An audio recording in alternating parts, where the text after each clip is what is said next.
우리는 지금 1월 첫째 주 수요일부터 해서 특별 야보크 기도회로 함께 모이고 있습니다. 온전한 성도, 온전한 교회라는 주제를 가지고 계속 말씀 나누고 있는데 온전한 성도 그리고 지난주에 나누었던 온전한 가정에 대해서 간략하게 말씀 정리하고 이제 오늘 온전한 교회에 대해서 함께 말씀을 나누려고 합니다.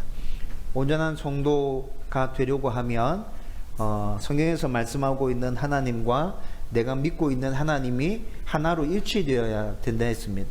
그리고 이렇게 온전한 성도, 내가 알고 있는 하나님, 내가 믿고 있는 하나님이 하나로 일치된 온전한 성도가 되어야 하는 이유는 어떤 상황 가운데서도 굳건한 믿음을 가지고 하나님을 바라보면서 나아갈 수 있도록 하기 위해서, 그렇게 하려고 하면 아는 것과 믿는 것이 하나가 된 온전한 성도가 되어야 된다 그랬죠. 그리고 우리 실제 삶 가운데서 온전한 성도가 되기 위해서는 말씀을 붙들고, 말씀을 통해서 우리는 하나님을 제대로 알아갈 수 있잖아요. 그러니까 말씀을 읽고 묵상하고 연구하고 듣는 일에 최선을 다하고, 그리고 열심히 기도하면서 알게 된 그 하나님이 나의 믿음으로 잘 연결될 수 있도록 소원하면서 계속 하나님께 부르짖고, 그렇게 순종하기 위해서 몸부림치는 가운데 우리는 점점 온전한 성도로 세워지게 될 것이라 그랬습니다. 그리고 이렇게 온전한 성도가 되고 난 다음에는 이제 우리의 가정을 온전한 가정으로 세워야 된다 그랬죠. 그래서 지난주에 온전한 가정에 대해서 말씀을 나누었는데, 먼저 우리가 골로새서 말씀을 읽었는데, 그 골로새서 말씀 가운데 분명하게 드러나 있지는 않았지만 밑바탕에 깔려 있는 가족 구성원 전체에게 주시는 말씀이 있었는데, 그것부터 우리가 지난주에 살펴봤었어요. 가족 구성원들에게 주시는 하나님의 말씀은 어렵거나 이해하기 힘든 게 절대 아니라 그랬어요. 분명하다 그랬죠. 클리어했어요. 아주 클리어했어요. 순종하고자 하는 마음만 가지고 있으면 누구든지 다 알아듣고 순종할 수 있는 말씀이 주어졌단 말씀입니다. 가정의 모든 문제의 근원은 어디서부터 출발한다 그랬죠? 부부 관계에서부터 출발한다 그랬습니다. 그러면 부부가 든든하게 잘 서 있으면 가정의 문제들이 생겨요? 안 생겨요? 생길 수 있죠. 그런데 문제가 생긴다 하더라도 부부가 잘 서 있으면 빨리 해결할 수 있고 문제가 생기는 빈도도 훨씬 줄어들 것입니다. 노년의 부모님을 공경하는 것은 성경에서 특별히 언급하지 않아도 아주 당연한 일이라고 그랬죠. 약속이 있는, 하나님의 복에 대한 약속이 있는 분명한 하나님의 말씀이라 그랬어요. 그리고 말씀에서 구체적으로 가족 구성원들 개개인에게 주시는 실천 사항들은 뭐였어요? 아내는 남편에게 복종해라. 예수님이 하나님께 온전히 복종했던 것처럼 복종해라. 교회가 머리신 예수님에게 복종하는 것처럼 복종해라. 여러분, 이 복종의 개념은 상하의 개념인가요? 높고 낮음의 개념이었습니까? 그런 거 아니었죠. 질서적인 측면에서 예수님과 하나님은 모든 부분에 있어서 동등한 분이셨습니다. 그럼에도 불구하고 예수님이 하나님께 복종하셨습니다. 이건 질서적인 측면이라고 말씀드렸죠. 아내가 남편에게 복종하는 것도 질서적인 부분에 있어서 복종하라고 성경에서 계속 얘기하고 있는 거예요. 남편에게는 뭐라 얘기했죠? 아내를 목숨을 다해 사랑해라. 예수님이 교회를 사랑하신 것처럼, 예수님이 교회를 사랑하실 때 목숨을 다해서 사랑해 주셨죠. 목숨을 다하기 전에 어떻게 하셨죠? 부끄러움과 수치심을 감수하셨습니다. 다 인내하고 다 참아내셨습니다. 교회를 온전하게 세우기 위해서. 남편들은 아내를 예수님이 교회를 세우기 위해서 그렇게 사랑해 주신 것처럼 사랑하라고 얘기하고 있었습니다. 자녀에게 주신 말씀은 뭐죠? 친구들아, 지난주에 목사님이 우리 친구들 어떻게 해야 된다고 말했지? 부모님께 순종하라고 말했지? 그래서 따라하라고 시켰는데, 부모님 말 잘 들읍시다 이렇게 따라하라고 시켰는데, 기억나는지 모르겠네. 우리 친구들은 부모님의 말씀을 잘 들어야 돼요. 부모님 말씀 잘 듣는 친구들이 되라, 알았지? 자녀들에게는 분명하게 부모님께 순종하라라는 말씀을 주셨습니다. 부모에게 자녀들을 어떻게 대하라 그랬죠? 나의 소유물로 생각하고 억압하거나 일방적으로 지시하거나 그들을 통제하려고 하지 마라. 하나님의 선물이다. 하나님의 소유다. 하나님의 방법대로 교육해라. 여러분, 이것이 가족들을 건강하게 세우기 위한 구성원 개개인에게 주시는 하나님의 말씀이었습니다. 구체적으로 이런 상황들 실천하기 위해서 제가 어떻게 하라 그랬죠? 온전한 성도에서 생각했던 거, 각자 개개인이 말씀과 기도를 붙들고 먼저 치열하게 몸부림치면서 온전한 성도가 되기 위해서 그렇게 몸부림치고 있어야 되고, 그렇게 하는 중에 가족 구성원들과 서로 대화하라. 대화할 때 뭔가 밑바탕에 깔고 대화를 하라 그랬어요? 불편한 마음이나 여러 감정들이 섞여 있는 채로 그렇게 대화를 시도하는 겁니까? 그런 거 없이 그냥 다 떨쳐내고 있는 그대로 나를 보여주고 있는 그대로 상대를 보기 위해서, 또 상대가 하는 이야기를 들어주기 위해서 대화하면 막혀있는 모든 것들을 다 허물어낼 수 있을 거예요. 그런데 우리는 대화를 시도할 때조차도 뭔가 깔고 있는 게 그대로 남아있는 상태에서 대화를 시도하니까 그 대화 자체도 잘 진행이 되지 않는 거죠. 그리고 서로에게 모범을 보이라 그랬습니다. 부모가 자녀들에게 모범을 보일 뿐만 아니라 자녀들이 해야 될 부분에 있어서 최선을 다해서 열심히 하는 모습을 보면 그것이 부모에게 도전이 되잖아요. 서로에게 하나님의 말씀을 지켜가는 부분에 있어서 모범을 보이라 했습니다. 여러분, 이렇게 해서 온전한 성도가 되고 온전한 가정이 되었습니다. 그러면 그 다음에는 우리가 뭐에 대해서 생각해야 될까요? 온전한 교회에 대해서 생각해 봐야 합니다.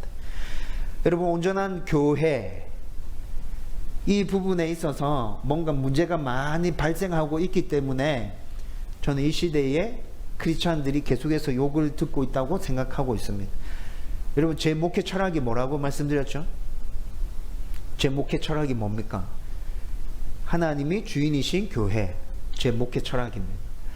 여러분, 제가 언젠가 여러분들에게 말씀드렸는데 분당 우리 교회에 교육자들 만나러 갔던 적이 있습니다. 제가 앞에 교회에서 교육부 전체를 리더하고 있을 때 교육부 전체에 있는 교육자들 다 데리고 분당 우리 교회 교육부 교육자들 만나러 간 적이 있었거든요.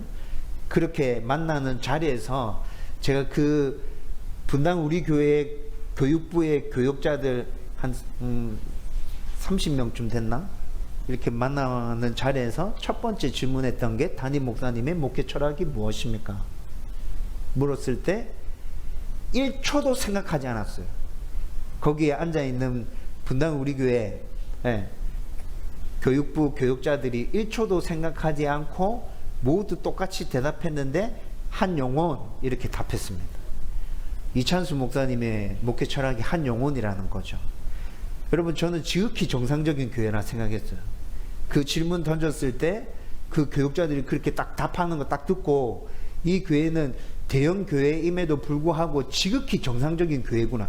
담임 목사의 목회 철학이 무엇인지 모든 교육자들이 다 알고 있구나. 여러분, 그런 교회는 부교육자들도 어떻게 움직일까요? 한 영혼의 목회 철학에 맞게끔 움직이고 있겠죠. 저는 그래서 여러분들에게 부탁드렸잖아요. 제 목회 철학이 무엇인지 여러분들이 알고 함께 교회를 세워갈 수 있었으면 좋겠다고 말씀드렸고, 제 목회 철학은 하나님이 주인이신 교회라고 말씀드렸습니다. 여러분, 우리 교회에서 하나님께 드려지는 예배, 우리 교회에서 펼치고 있는 사역들, 제가 계획하고 있는 훈련들, 모든 것들이 하나님이 주인이신 교회의 포커스가 다 맞춰져 있습니다. 여러분들이 느끼고 있는지 못 느끼는지 저는 잘 모르겠어요. 그런데 저는 아주 깊이 고민하고 생각하면서 예배를 어떻게 드릴까, 어떤 사역을 펼쳐갈까, 훈련을 어떻게 세팅할까, 행정적인 부분을 어떻게 꾸려갈까에 대한 모든 부분들이 하나님이 주인이신 교회라는 그 생각에서부터 출발해서 모든 것들이 거기서부터 나와서 거기로 결론 지은다는 것이죠. 여러분, 제가 이런 생각을 가지고 지금 이 교회를 세워가고 있기 때문에 저는 반드시 여러분들이 저의 목회 철학이 무엇인지 알고 이해하고 한 마음으로 따라와 주면 좋겠어요. 그러면 다음 교회가 훨씬 더 빨리, 훨씬 더 건강한 모습으로 하나님 주인이신 교회로 세워지게 될 겁니다. 옮겨온 이곳에서도 저는 계속해서 하나님 주인이신 교회를 세워가기 위해서 몸부림칠 겁니다. 여러분들과 한 마음이 될 수 있었으면 좋겠고, 여러분들도 하나님이 주인이신 교회로 세워져 가고, 또 우리가 함께 모인 이 다원교회 공동체를 그렇게 하나님 주인이신 교회로 세워갈 수 있기를 주님의 이름으로 축원드립니다. 여러분, 그런데 제가 이런 목회 철학을 가지게 된 이유가 뭐냐면요, 이 세상에 존재하는 수많은 교회들을 보면서 이상한 모습으로 존재하고 있는 교회들 너무 많이 봐왔기 때문에 그렇습니다. 여러분, 우리가 봐온 이상한 모습으로 존재하는 교회들, 여러분들도 아마 금방 머릿속에 떠오르는 모습들이 있을 거예요. 그리고 교회에 대한 말씀들을 나누면서 제가 이런 부분들은 이미 여러분들과 나누었기 때문에 여러분들이 이렇게 잘 알고 있을 것입니다. 여러분, 이상한 모습으로 존재하는 교회 첫 번째는 목사가 주인 행세하는 교회. 여러분, 제가 자주 말씀드렸죠? 분명히 목사가 잘못했습니다. 세상적인 법으로 봐도 목사가 잘못했고, 성경적으로 봐도 목사가 잘못했습니다. 그런데 문제가 막 불거지기 시작할 때 그 문제 때문에 목사가 약간 주춤하고 사과하는 듯 하다가 시간이 지나면서 이상한 모습으로 확 바뀌어서 나오는 목사들 자주 봅니다. 가끔씩 보는 게 아니라 자주 봅니다. 자기가 잘못했다고 절대 말하지 않습니다. 오히려 더 큰 소리 치면서 교회를 소용돌이 속으로 밀어넣죠. 여러분, 저는 이런 모습들이 목사들이 주인 행세하고 있는 교회라 생각합니다. 여러분, 이런 목사들한테 물어보면 뭐라 답하죠? 교회 주인 누구십니까? 물어보면 이런 목사들 뭐라 답하죠? 하나님이 주인이라고 답합니다. 근데 실제적으로 나타나는 모습은 자기들이 주인 행세를 하고 있는 거죠. 하나님은 온데간데 없습니다. 하나님이 주인이라고 생각하고 있으면 그들은 절대로 그렇게 하지 못할 겁니다. 교회를 세습하는 목사들, 하나님이 주인이라는 생각하겠어요? 말은 하나님이 주인이라고 얘기하지만 자기 교회라 생각하니까 세습하는 거죠. 여러분, 제가 지금 모든 세습들을 다 부정하는 거 아닙니다. 자립되지 않은 농어촌 교회를 아들 목사가 내가 그 교회를 들어가서 아버지 뒤를 이어서 목회를 하겠다고 들어가는 것이면, 그런 세습이면 여러분 박수 쳐줘야죠. 응원해줘야죠. 지지를 해줘야죠. 그런데 제가 얘기하는 세습은 그런 세습이 아니라 모든 것들을 누리는 그 위치에 있는 그런 교회를 십자가를 짊어지는 자리라고 얘기하면서 아들에게 물려주는 그 목사들, 저는 웃기는 소리 하고 있다고 생각합니다. 하나님이 주인이라고 절대 생각하지 않구나. 교회를 지 거라고 생각하고 있구나. 하나님이 주인이라고 생각하고 있으면 절대 저렇게 되지 않을 텐데. 여러분, 그 목사들이 왜 그렇게 하고 있는 거죠? 자기가 잘못했음에도 불구하고 잘못했다고 사과하거나 인정하지 않습니다. 그리고 교회를 자기 사유물로 생각하고 아들에게 넘겨줍니다. 세습시킵니다. 왜 이런 일이 일어납니까?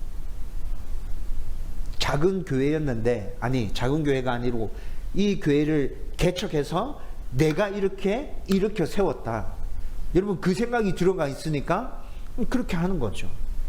여러분, 이런 모습들이 일어나는 교회들의 대부분 공통점이 뭐냐면, 그 목사가 개척해서 교회를 엄청나게 키운 경우에 이런 일들이 빈번하게 일어나죠. 그리고 개척한 경우가 아니라 할지라도 작은 교회였는데 그 목사가 부임하고 난 이후에 대형 교회가 되었다. 그렇게 한 교회에서 이런 모습들이 흔하게 일어나잖아요. 자기가 주인 되어서 내가 키웠는데 왜? 내가 했잖아. 이렇게 얘기하는 거죠. 목사가 주인인 교회, 정말 흔하게 볼 수 있는 모습입니다. 목사가 주인인 교회만 존재하던가요? 제가 보기에는 장로가 주인인 교회도 세상에 굉장히 많이 존재합니다. 교회 많은 일을 하거나 큰 부분에 있어서 헌신하고 있는 장로들, 사회적인 권력과 부와 명예를 가지고 있는 장로들, 여러분, 이런 장로들이 교회에서 주인 행세를 하면서 군림하려고 하죠. 재정과 행정적인 부분에 있어서 절대 놓으려고 하지 않아요. 그거 놓으면 장로의 직분이 끝나는 줄 압니다. 그래서 그걸 붙들고 막 힘들게 하고 교회의 여러 분란들을 일으키는 모습들을 계속 보게 됩니다. 대형 교회 같은 경우에는 자기들 나름대로의 무리들이 있습니다. 장로들이 자기들 나름대로의 무리들을 만들어 놓고 자기 무리에 있는 사람들을 다음 장로로 세우기 위해서 수를 쓰는 것들 정말 많이 보게 되죠. 자기들의 이익에 따라서 그렇게 집단적으로 움직이는 모습들도 보게 됩니다. 여러분, 장로가 주인인 교회인 거죠. 여러분, 성경에서 얘기하는 장로의 임무는 어떤 겁니까? 성경에서 얘기하는 장로의 임무는 목사들과 똑같은 임무입니다. 목양하는 것입니다. 성도들을 돌아보고 성도들을 하나님의 사람으로 온전하게 세우는 일을 하라고 장로들을 세운 거거든요. 그런데 그 일은 제쳐놓고 이상한 일에 빠져서 자기들의 이익, 자기들의 세력들을 펼쳐가기 위해서 몸부림치고 있는 모습들을 계속 본다는 것이죠. 장로들만 주인 행세하던가요? 제가 요즘에 젊은 사람들이 많이 모여있는 교회에서 들려오는 소식들은 젊은 사람들이, 성도들이 주인 행세를 하려고 하는 교회도 있다는 소식이 들려옵니다. 제 동기가 개척한 교회, 젊은 사람들이 되게 많이 모여져 있습니다. 그런데 거기서 이런 일들이 계속 일어나고 있는 것 같아요. 민주주의의 의사결정 방식에 따라서 교회를 움직여 갑시다. 젊은 사람들이 계속 이렇게 요구한다는 거죠. 그래서 제 동기가 저한테 해준 조언이, 목사의 목양을 따르는 성도, 목사의 목양을 따르지 않는 성도 잘 구분해야 된다. 저한테 계속 얘기합니다. 목사의 목양을 따르는 성도, 목사의 목양을 따르지 않는 성도. 여러분, 이게 무슨 말 하는지 아시겠어요? 이해가 돼요? 그 동기가 저한테 계속 얘기해요. 이거 잘 구분해야 된다. 이거 진짜 힘들다. 민주주의적으로 결정하자고 나오면, 여러분, 교회는 민주주의적인 집단입니까? 교회는 민주주의가 아닙니다, 여러분. 교회는 다수결의 원칙입니까? 다수결의 원칙이 아닙니다. 회의를 진행하거나 의사결정을 할 때 민주주의 방식으로 회의가 진행될 때도 있고 다수결의 원칙에 따라서 결정할 때 있습니다. 그런데 교회는 우선적으로 신본주의적인 집단입니다. 여러분, 하나님의 뜻이 분명하다면 여러분들 대부분이 반대한다 하더라도 우리는 하나님의 뜻에 순종해 가야 합니다. 그것이 교회입니다. 성경에서 말하는 교회는 그런 공동체란 말이에요. 여러분, 그런데 민주주의적인 방법으로 교회를 운영합시다 라고 얘기하기 시작하면 내가 주인이 되겠다는 거죠. 성도들이 주인이 되겠다는 거예요. 그걸 다른 말로 그렇게 표현하고 있다는 거죠. 여러분, 이렇게 교회가 교회답지 못한 모습들은 너무 다양하게 나타나고 있습니다. 여러분, 오늘 우리가 읽었던 성경 말씀은 제가 여러분들과 나눴던 말씀이죠. 이 성경 말씀에서 교회의 주인은 분명히 하나님이라고 얘기하고 있거든요. 예수님이 주인이시라고 얘기하고 있습니다. 18절 말씀 한번 볼까요? 또 내가 내게 이르노니, 넘겨주세요. 화면. 너는 베드로라. 내가 이 반석 위에 내 교회를 세우리니, 이렇게 얘기합니다. 여러분, 18절 말씀에서 교회를 세우시는 분은 누구라고 얘기하고 있죠? 내가 이 반석 위에 교회를 세우리니, 여기서 내가는 누구입니까? 예수님입니다. 교회 세우시는 분이 누구라고 얘기하고 있습니까? 예수님이라고 얘기하고 있습니다. 예수님이 교회를 세우신다고 분명히 얘기합니다. 교회의 주인은 또 누구라고 얘기하고 있습니까? 내가 이 반석 위에, 18절 계속 보여주세요. 내가 이 반석 위에 내 교회를 세우리니. 내가 빠져있네요, 저 말씀에. 네. 성경을 보세요. 18절. 내가 이 반석 위에 내 교회를 세우리니, 이렇게 얘기하고 있죠. 누구의 교회를 세운다고요? 예수님의 교회, 내 교회. 여기서 말하는 내는 예수님인 거죠. 예수님의 교회를 세우시겠답니다. 세우시는 분 누구? 예수님. 주인은 누구? 예수님. 여러분 18절 말씀이 분명히 이렇게 얘기하고 있어요. 18절 말씀 뒤에 세우리니 라는 이 단어는, 이 동사는 미래 시제형으로 쓰여지고 있습니다. 헬라어 단어에서 미래 시제로 쓰여지고 있거든요. 미래 시제라는 말은 미래에 일어날 일들에 대해서 얘기하는 거죠. 여러분, 그런데 실제로 미래에 일어나는 일들에 대해서 이렇게 얘기하고 있는 게 아니라, 헬라어에서 이 동사를 미래 시제로 쓰고 있는 이유는 이후에 세워지는 모든 교회들을 다 포함해서 이렇게 얘기하고 있는 거예요. 여러분, 예수님이 이 말씀을 하시면서 이 이후에 세워지는 모든 교회들을 누가 세운다고요? 예수님이. 주인 누구라고요? 예수님이라고요. 여러분, 지금 18절에서 그 얘기하고 있는 거예요. 그리고 또 이런 교회를 세우는데, 그러면 성도들 중에 이렇게 질문하는 분 혹시 계실지 모르겠습니다. 목사님 얘기가 무슨 얘기인지 이해가 됩니다. 그런데 그런 교회를 세우려고 하면 목사님이 세워야 되는 거 아닌가요? 우리가 왜 그런 교회를 세워야 되죠? 그거 세우는 일은 우리 일이 아닌 것 같은데요? 이렇게 얘기하신 분이 계실 거예요. 여러분, 19절 말씀 한번 보십시다. 19절 말씀 보면, 내가 천국 열쇠를 내게 주리니 내가 땅에서 무엇이든지 매면 하늘에서도 매일 것이요 땅에서 무엇이든지 풀면 하늘에서도 풀리리라. 이렇게 얘기하고 있죠. 여기서 말하는 천국은 교회 얘기하는 겁니다. 지금 여기서 얘기하는 천국은 교회 얘기하는 건데, 매고 푸는 거, 매고 푸는 거, 이게 무엇을 의미하는 것이냐면, 교회에서 복음이 선포되죠. 그리고 교회에서 말씀을 함께 배워갑니다. 교회에서 성례를 행합니다. 여러분, 이런 것들은 일종의 푸는 것입니다. 하나님의 은혜를 나누고 하나님에 대해서 함께 배워가고 알아가면서 하나님의 나라가 이 땅 가운데 임하도록 이 푸는 역할을 하는 것들이죠. 교회에서 하는 고유한 역할들 맞습니다. 그렇죠? 낸다는 건 뭘까요? 교회에는 권징의 권한이 있습니다. 권징이라고 하는 것은 벌을 주는 걸 얘기합니다.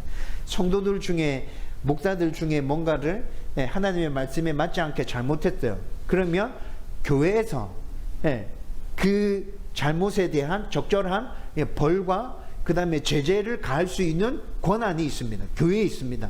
이게 매는 역할을 하는 것이죠. 그래서 지금 19절 말씀에는, 19절 말씀에 나타나는 이 의미는 교회에서 풀 수도 있고 맬 수도 있다. 그런데 교회가 풀면 하나님께서 풀어준다. 교회에서 매면 하나님께서도 맬 것이다. 지금 이 얘기를 하고 있는 거거든요. 그런데 여러분, 19절의 이 말씀을 지금 예수님이 누구에게 하고 있는 거죠? 이때 이 당시에 지금 이 얘기를 누구에게 하고 있는 거예요? 제자들에게 하고 있어요. 베드로에게 하고 있는 것이고, 지금 베드로 혼자만 이 얘기 듣고 있는 게 아니라 예수님의 제자들이 전부 다 이 얘기를 다 듣고 있는 거거든요. 예수님이 지금 제자들에게 교회를 세울 수 있는, 교회에서 매면 매이고 교회에서 풀면 풀 수 있는 권한을 제자들에게 주시겠다는 겁니다. 여러분, 제자들은 이때 이 당시의 제자들은 사도행전에 넘어가면 예수님의 가르침을 받고 예수님의 죽음과 부활까지 다 경험한 사도라고 칭해지죠. 사도에게 실제로 이런 권세들이 있었어요. 말씀을 선포하고 복음을 전하고 성례를 집행하고 권징을 행하는 그 권한들이 사도들에게 있었습니다. 그리고 지금 이 시대로 치면 에베소서 4장을 읽어보면 이 권한들이 목사에게 넘어와 있다는 것으로 받아들일 수 있거든요. 에베소서 4장에 성도들에게 유익을 끼치기 위해서 목사들과 또 하나님의 말씀을 가르치는 자들을 세워주셨다고 얘기하고 있어요. 사도들이 가지고 있었던 이런 일들에 대한 권한들이 지금 이 시대에는 목사에게로 넘어왔다, 이렇게 볼 수 있는 거죠. 그런데 여러분, 이거를 조금 더 폭을 넓혀서 한번 생각해 보십시다. 여러분, 지금 이 말씀은 제자들에게 주어진 말씀이라 했잖아요.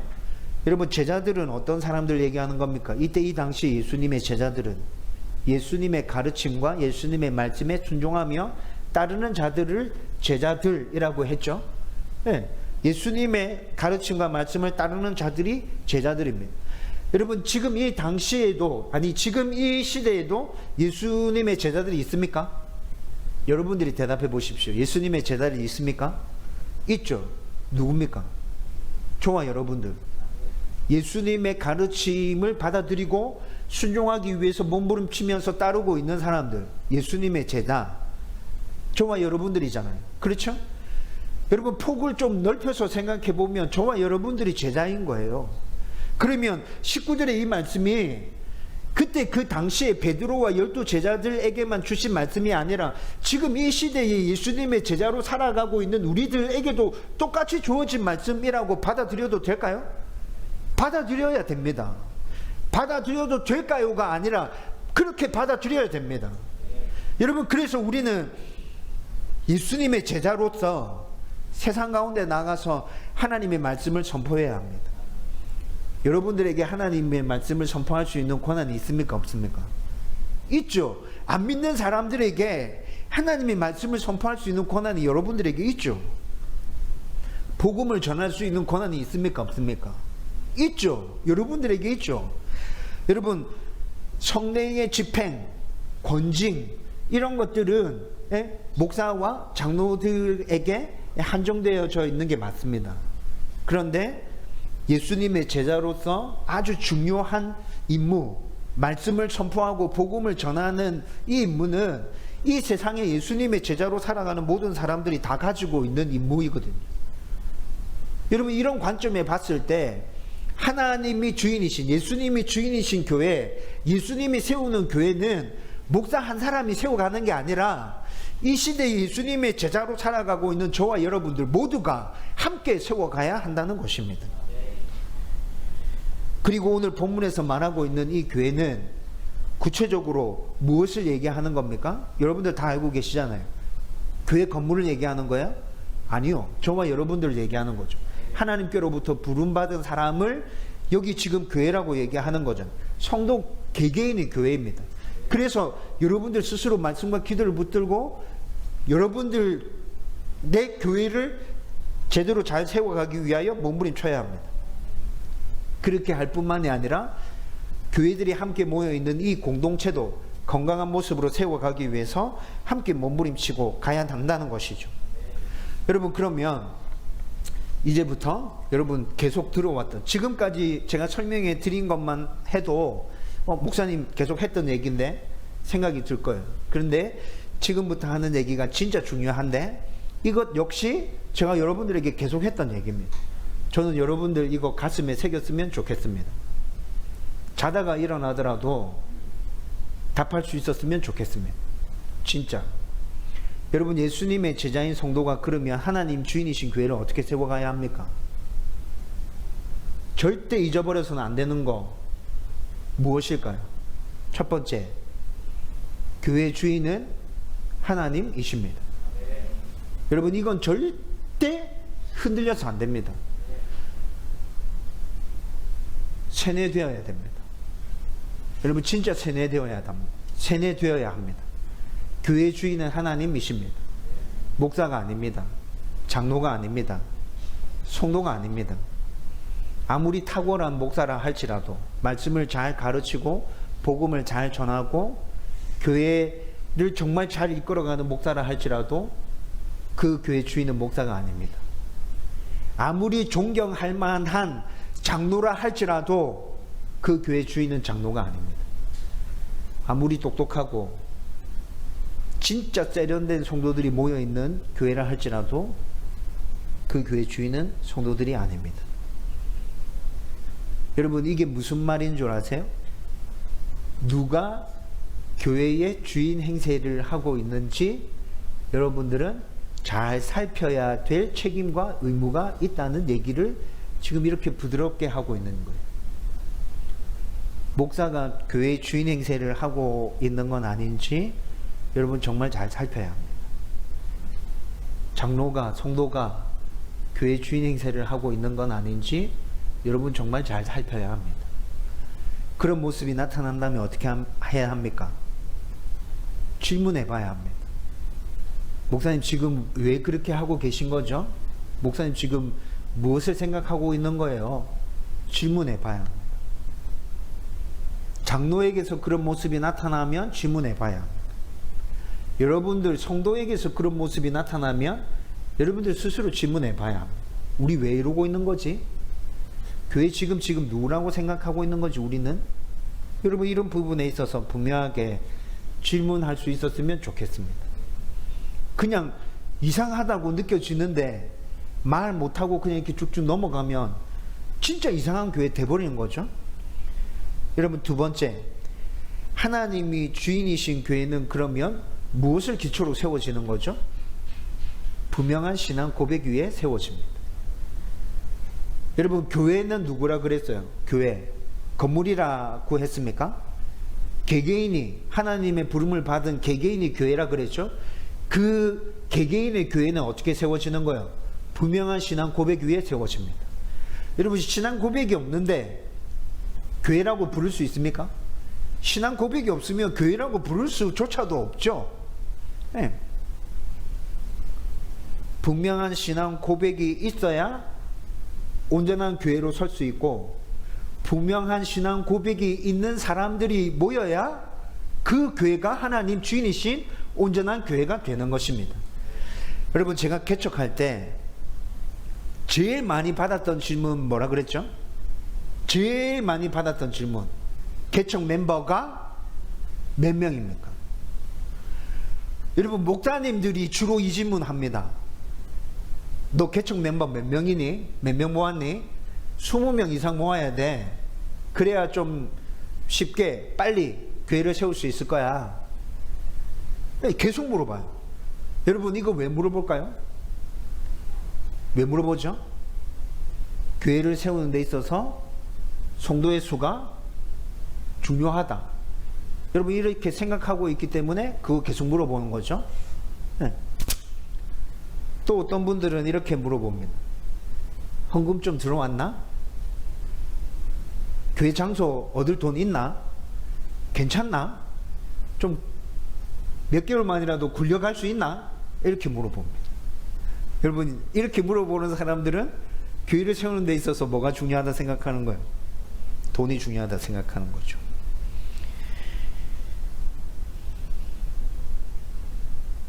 담임 목사가 설교를 잘 하는가? 행정적인 부분에 있어서 잘 끌어가는가? 리더십이 있는가? 이런 것에 대해서 관심을 가지고 교회를 온전히 세워갈 수 있다 없다를 판단하는 목사도 있습니다. 네, 여기 앞에 있는 사람이 그 대표적인 사람입니다. 근데 여러분, 제가 지난 5년 제가 경험한 것으로는 교회는 이런 것으로 세워지지 않는다. 교회는 온전한 신앙 고백 위에 하나님께서 세워가신다. 여러분, 지난 5년 동안 제가 경험한 것입니다. 저와 함께 개척 시작하신 분들은 똑같이 이 경험하면서 여기까지 온 것 아닙니까? 여러분, 교회는 분명한 신앙 고백 위에 세워진다는 것을 우리는 절대 잊어버리면 안 됩니다. 그래서 우리의 신앙 고백을 갈고 닦아야 합니다.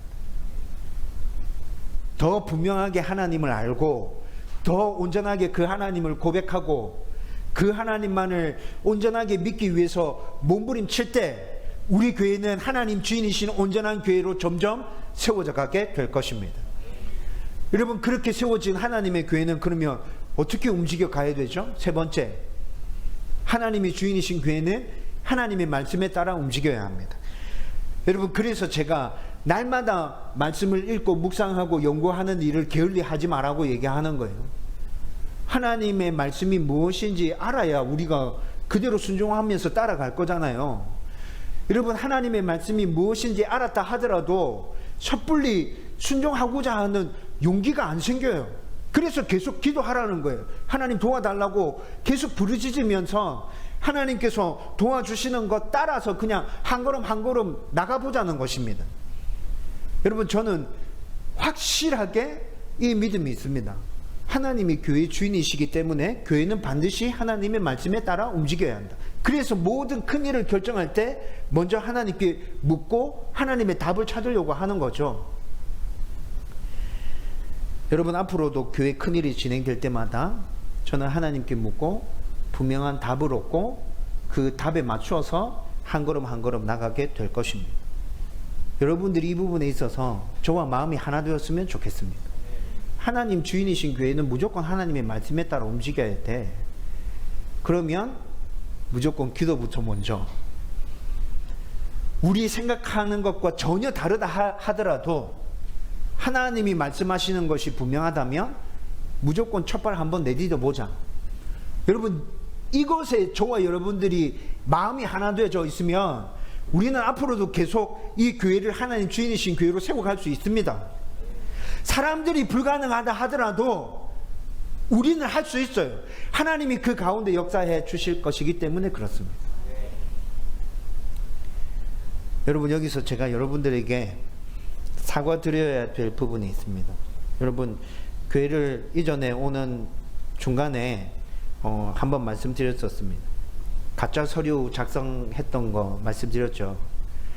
여러분, 이거 제가 결정하고 난 다음에 그날 아침에 1시간 넘게 진짜 펑펑 울었거든요. 머릿속에 수많은 생각들이 지나갔습니다. 법무사에서, 여러분, 제가 지금 그 서류 들고 있습니다.